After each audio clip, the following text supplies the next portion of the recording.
In 1943, as the Allies prepared to strike at Hitler's Europe, one of the strangest operations of the entire war began not with tanks or planes, but with a single dead man. This is the story of how a vagrant from London became Major William Martin, Royal Marines, a fictional officer whose final mission would help decide the fate of the Mediterranean campaign and deceive the German High Command itself. Operation Mincemeat. Chapter 1. A Plan on the Edge of Madness. On a gray January morning in 1943, in a cramped room at 54 Broadway in London, a young naval officer spread a single sheet of paper on the table and waited for his colleagues to react. The officer was Lieutenant Commander Ewan Montague, a barrister in peacetime, and now one of the key men in British naval intelligence. Across from him сидел Flight Lieutenant Charles Cholmondeley of MI5, высокий, худой, с вечной тетрадью заметок под рукой. Between cold tea, overflowing ashtrays, and a wall map pricked with colored pins, they were about to discuss an idea that sounded more like a morbid joke than a military plan. By early 1943, the strategic problem was brutally clear. The Axis position in North Africa was crumbling, and the next step for the Allies would be an invasion of southern Europe, almost certainly through the Mediterranean. Sicily was the obvious target. The largest island, a stepping stone to Italy, and the key to the Mediterranean in every staff study. That was exactly the problem. If Allied planners could see it, so could the German General Staff. Unless German forces could be convinced that the real blow would fall somewhere else, Allied troops landing on Sicilian beaches would face the full weight of prepared defenses. Montague and Cholmondeley belonged to a small, secretive committee tasked with something both mundane and impossible. Make the Germans look the wrong way at the critical moment. Radio deception, false agents, and planted rumors had been used before. But the enemy was learning. German intelligence officers had become increasingly wary of convenient leaks and theatrical fabrications. What they still trusted most were documents that seemed to have slipped out of Allied hands by accident. A lost briefcase, a downed aircraft, a body washed ashore with orders in its pockets. If such material looked genuine in every detail, it could shape German planning at the highest level. Cholmondeley, rummaging through earlier proposals, returned again and again to a curious memorandum known as the Trout Memo, which likened deception to fishing. You dangle many lures, and eventually the enemy bites. One suggestion in that memo, almost thrown in as an afterthought, had proposed using a dead body to carry false papers.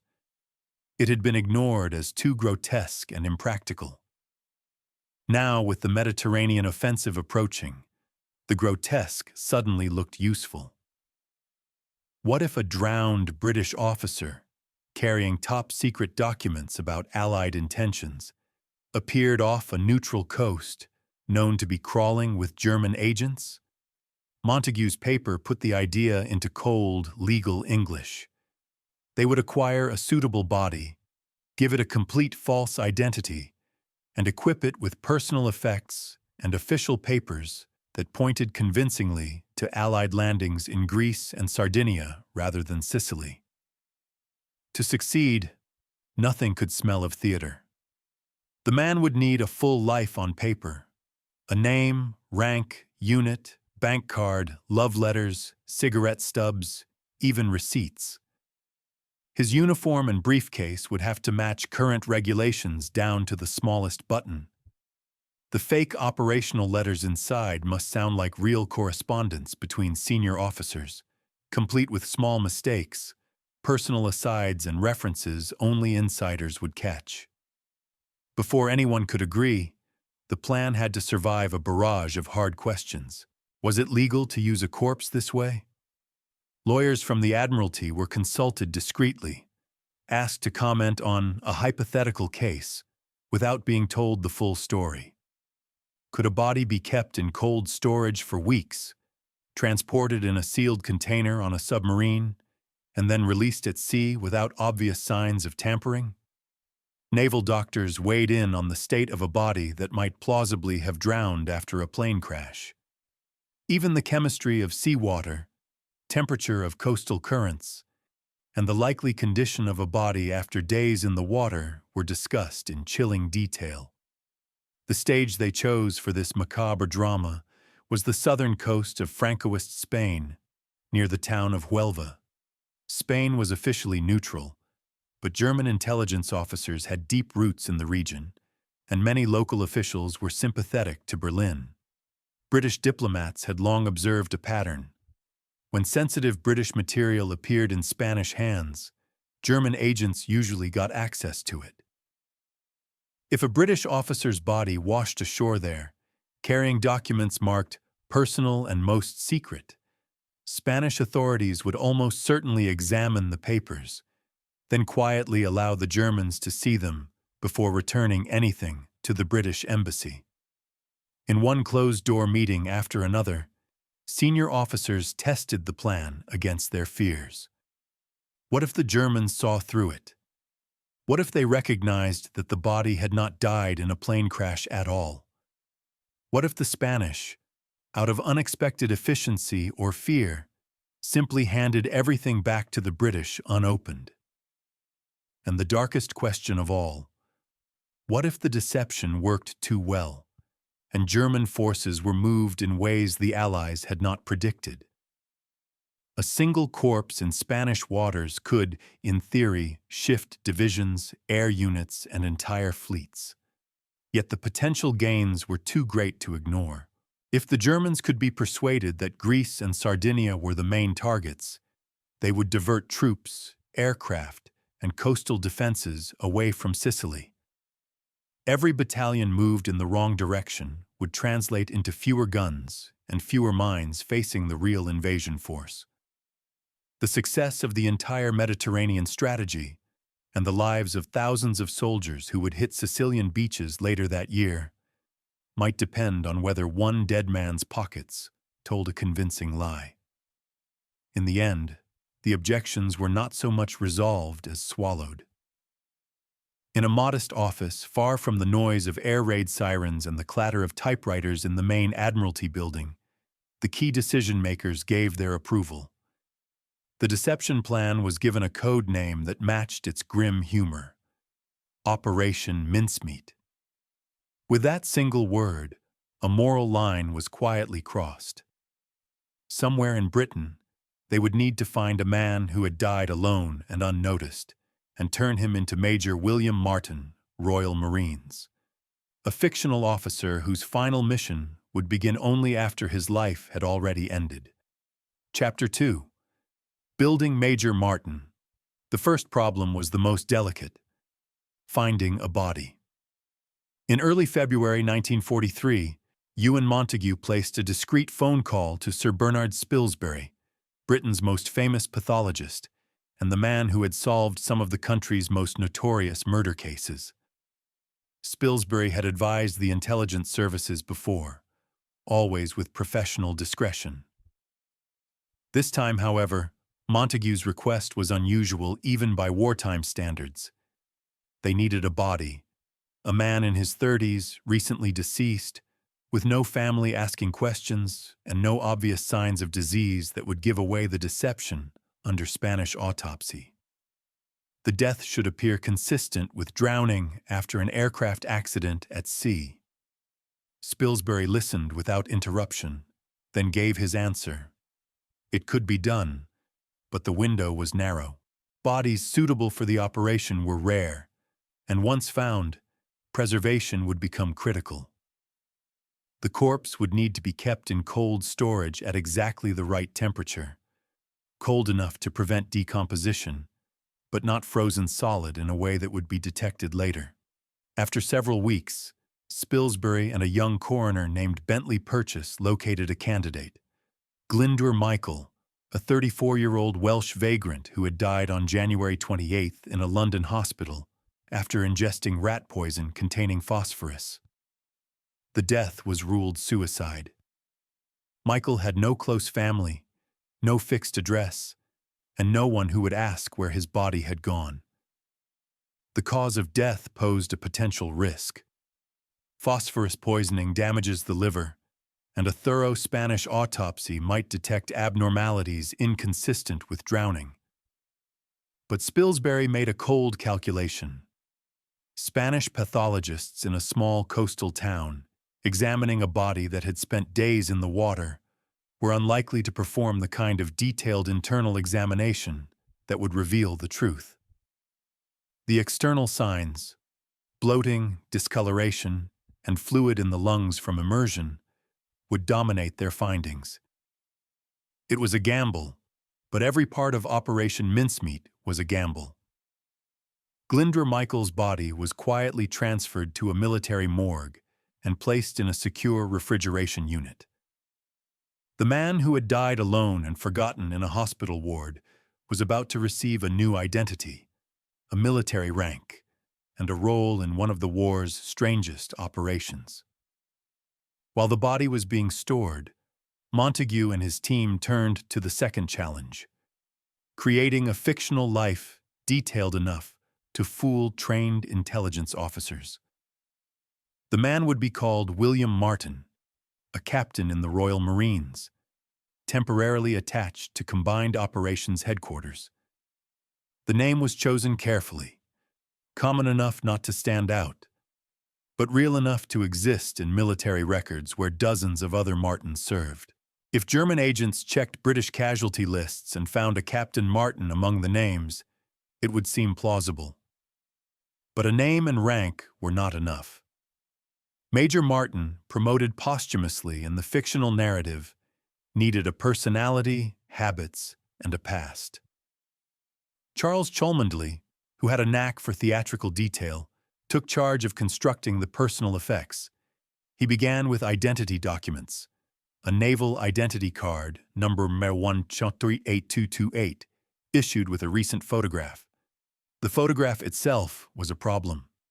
They could not use a picture of the real body, as it would look wrong, so they selected a photograph of a colleague who resembled the dead man and bore a passing likeness to thousands of other British officers. The image showed a serious young man in uniform, unremarkable in every way, exactly what they needed. Next came the personal effects that would fill Major Martin's pockets and briefcase. Every item had to tell a small story. A letter from his father, typed on stationery from a London club, mentioned family matters and gently chided William for his recent engagement. The fiancée, fictional of course, was given a name, Pam. To bring her to life, one of the secretaries in the intelligence office, Jean Leslie, agreed to pose for photographs and write love letters that would be carried in Martin's wallet. Her letters, written on delicate notepaper, were warm, slightly teasing, and utterly believable. In one, she mentioned a recent evening out and worried that William worked too hard. In another, she enclosed a snapshot of herself and asked him to write back soon. These letters, more than anything else, gave Major Martin humanity. Montague's team added layers of authenticity. A receipt from a London jeweler for an engagement ring, dated April 19, 1943, for 53 £. A significant sum that suggested a man of moderate means making a serious commitment. 2 ticket stubs from a West End theatre performance of Strike a New Note at the Prince of Wales Theatre, dated April 22nd. A stern letter from Martin's bank manager at Lloyd's, pointing out an overdraft of $79 and requesting immediate attention. A bill from his tailor for a new uniform. Cigarettes, loose change, a St. Christopher medallion, and even a used bus ticket. Each object was carefully chosen to create the impression of a real officer caught in the middle of an ordinary life, interrupted suddenly by a fatal accident. The uniform itself required meticulous attention. It had to match current Royal Marines regulations precisely, with the correct insignia, buttons, and markings for a captain of his supposed rank and service. The battle dress was obtained through official channels, documented as lost in transit, and prepared with signs of realistic wear: slightly faded fabric, a loose button, a small ink stain on the pocket. The briefcase, a standard officer's dispatch case, was equally important. It was chained to Martin's wrist with a leather strap, as regulations required for carrying classified documents, and locked with a combination known only to senior officers. Inside the briefcase were the documents that made Operation Mincemeat more than an elaborate stage prop. The centerpiece was a personal letter from Lieutenant General Archibald Nye, Vice Chief of the Imperial General Staff, addressed to General Harold Alexander, Commander of British Ground Forces in North Africa. The letter was written in a conversational tone, discussing operational matters with the kind of casual confidence that only comes from genuine correspondence between senior officers. It mentioned, almost in passing, that the forthcoming Allied landings would target Greece and Sardinia, with Sicily used as a diversionary feint. A second letter, from Admiral Louis Mountbatten to Admiral Andrew Cunningham, reinforced the same narrative and introduced Major Martin as a specialist in amphibious operations being sent to North Africa for planning duties. These letters had been drafted and redrafted dozens of times. They needed to sound natural, contain enough operational detail to seem credible, but not so much that they appeared to be intelligence bait. Montague consulted with General Nye himself, who agreed to sign the letter and approved its wording. The tone was perfect, slightly boring, filled with bureaucratic concerns, and laced with small personal touches, a reference to mutual friends, a complaint about the weather, a joke about logistics.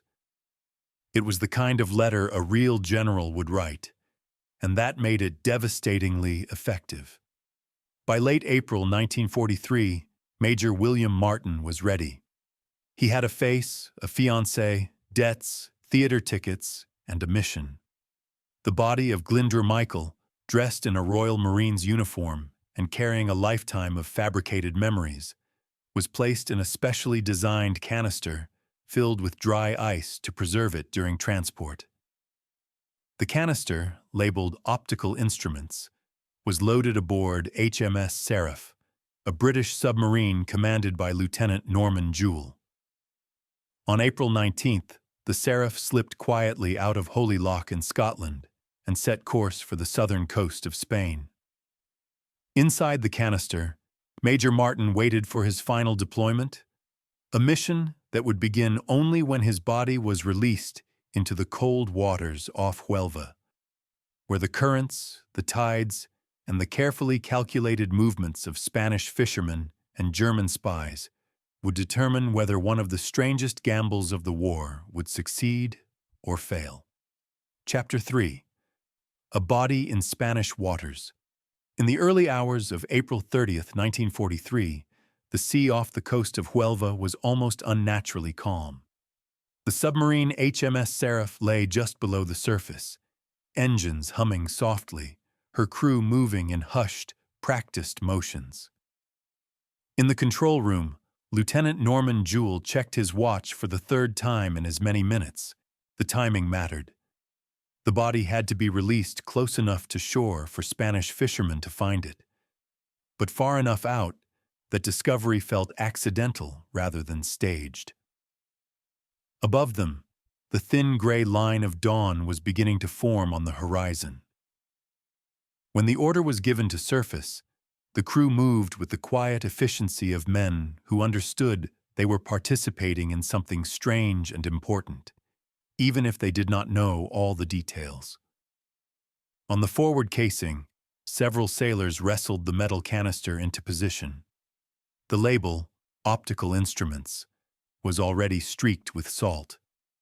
As the bolts were loosened, a hiss of escaping gas and cold vapor rolled out into the night air.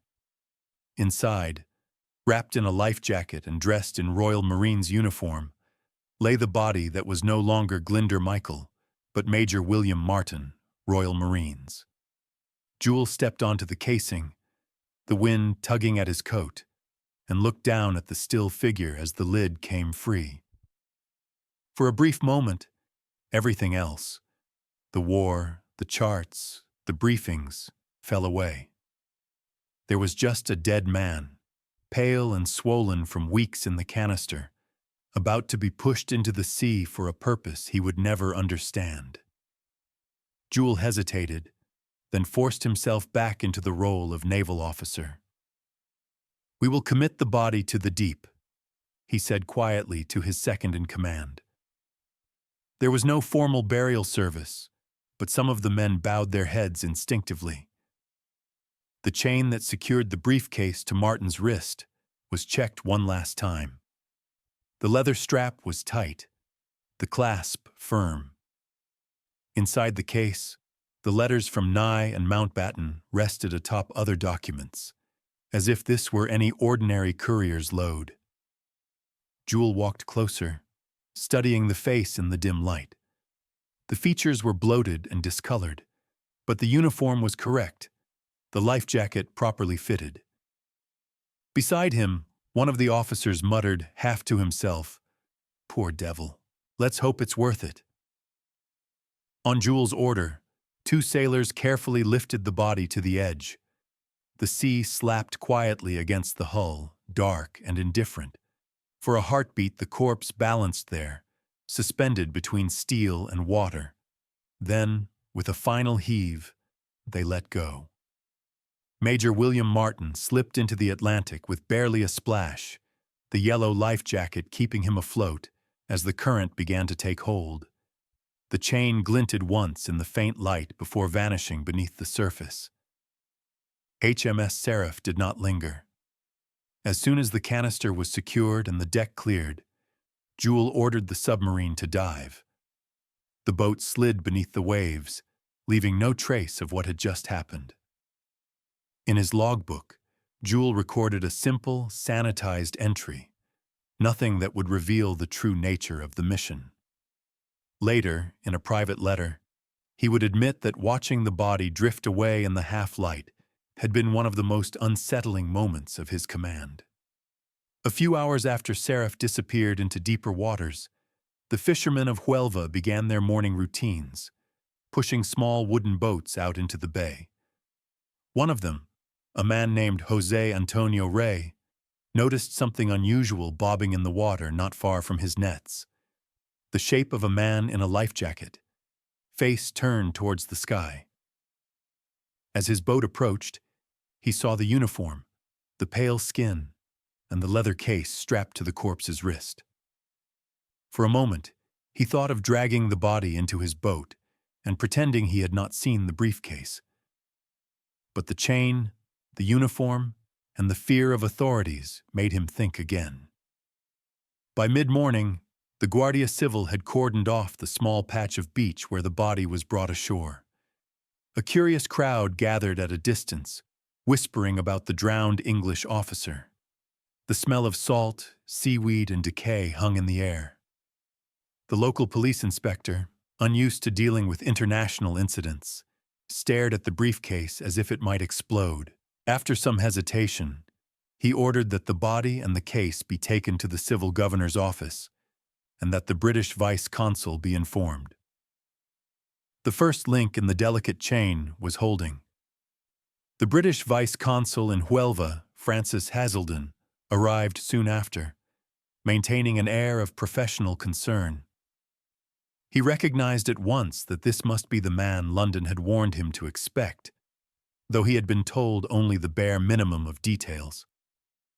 When he saw the briefcase, still chained to the dead man's wrist, he made a point of asking for its immediate return to British custody. That, of course, guaranteed the opposite. The Spanish officials insisted the case had to be examined by higher authorities in Seville or Madrid. Hazelden protested just enough to make his apparent interest believable, then stepped back, secretly hoping the Germans were already circling. Somewhere in Huelva, in a quiet office overlooking the harbor, the first Spanish report was written. An unidentified British officer, apparently drowned after a plane crash at sea, had been found with a briefcase containing military documents. Copies of the report began their slow journey through Spanish bureaucratic channels, where German intelligence officers had their watchers and informants embedded. The bait was in the water now, in more ways than one. All that remained was to see who would bite, and how deeply. Chapter 4. The hook takes hold. In Madrid, the German naval attaché, Admiral Karl-Heinz Frieser, received the first hint that something unusual had happened near Huelva in the form of a discreet message from a trusted Spanish contact. A British officer's body had been found. The man had carried a locked briefcase, and senior officials were already involved. Within hours, a second, more detailed report confirmed what Frieser suspected. The Spanish had opened the case and inspected the contents. Copies of some documents might be available for the right price and under the right assurances. Frieser understood immediately that this could be important, but he also knew that Berlin had grown wary of convenient finds. In his cable to the German High Command, he chose his words carefully. The documents, he reported, appeared genuine. They bore the names and signatures of senior British officers, referenced real units and formations known to German intelligence, and were consistent with other information about Allied activity in the Mediterranean. The key passages suggested that the Allies planned to strike Greece and Sardinia, with operations in Sicily described as secondary or diversionary.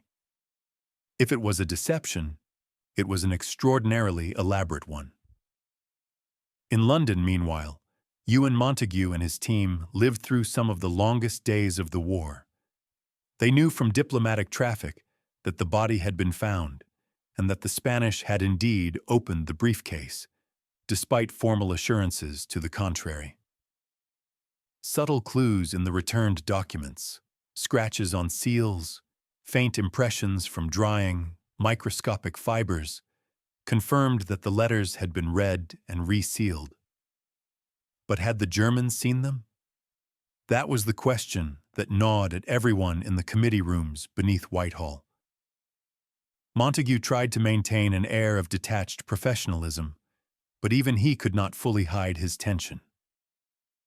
In one late-night meeting, as reports trickled in, he tapped a pencil against the edge of the table and finally said, half joking and half serious, "We've done what we can. Now we're at the mercy of Spanish laziness and German curiosity." The room laughed, but the nervousness was obvious. The entire structure of their deception rested on unpredictable human behavior.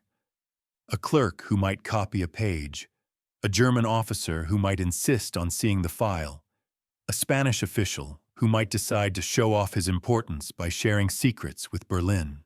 The answer arrived gradually, like a tide coming in. First came hints in intercepted German communications, references to possible Allied landings in the Balkans, questions about Greek defenses, orders to increase surveillance of Sardinian ports. Then, more concrete evidence. Luftwaffe reconnaissance flights over Greece increased, and German intelligence reports began to treat Sicily as a secondary concern. A crucial intercepted message indicated that German forces were being shifted from Sicily to the Balkans to guard against what was now considered the primary threat. In Berlin, the debate over the documents was sharp but ultimately one-sided. Some officers in the Abwehr and OKW argued that the find was suspiciously perfect. Others pointed out that the documents fit too well with their existing fears to be easily dismissed. The Balkans were a vital region, tied to German access to Romanian oil and to political control over their allies. If the Allies landed in Greece, the consequences could be severe. One staff officer summarized the prevailing mood. "If the documents are real and we ignore them, we are guilty of negligence. If they are false and we react, we lose only some deployments." Caution, ironically, pushed them towards believing the lie. Back in London, as the picture became clearer, the mood shifted from anxious waiting to cautious optimism. Ultra-decrypts from Bletchley Park confirmed that German units were being moved into Greece and Sardinia, and that Hitler himself regarded an attack there as likely. The deception was not just working, it was being swallowed almost whole. One intelligence officer, reading a decoded message in which German planners described Sicily as a probable feint, let out a low whistle.